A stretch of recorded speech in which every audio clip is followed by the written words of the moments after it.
Yangi kitoblarimni birma-bir ko'rib chiqamiz. Unda aytaylik, eng oxirgi yangi chiqqan kitob. Bu kitobni juda ham xohlagandim. Menga sovg'a qilishdi, buni yetib kelishini o'zi bitta katta hikoya bo'ldi. Juda chiroyli va juda ajoyib kitob. Bu kitobni yaqin kunlarda o'qib chiqmoqchiman. Nuriddin Muhitdinovning Kremlda o'tgan yillarim kitobi. Bu kitobni hayolimda mendan boshqa hamma o'qib chiqqan.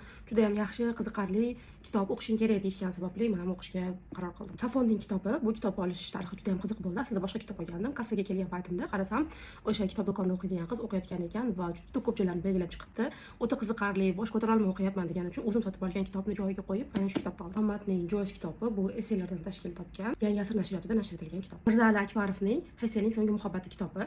Ushbu muallif Hessening kitoblarini tarjima qilgani bilan barchaga tanish va mashhur. Dazayenning kitobi bu Akadem Nasr ruknida chop etilgan va ushbu kitobda boshqa qissasi ham bor, ya'ni biz sevgan No Longer Human bor va mana ko'rib turganingizdek botayotgan quyosh ham bor. Bundan tashqari bitta hikoyasi ham bor. Buni hozirgi kitobni tugashi bilan o'qimoqchiman. Akadem nashr qilayotgan asliyat tarixi ruknini juda ham qattiq yaxshi ko'rib qolganman. Bunda Turkiston kundaligi nashr qilingandi va uni o'qib chiqqan. Otam Sulton Abdulhamid kitobi nashrdan chiqqan, muqovasi juda ham go'zal, varaqlarning sifati ham go'zal.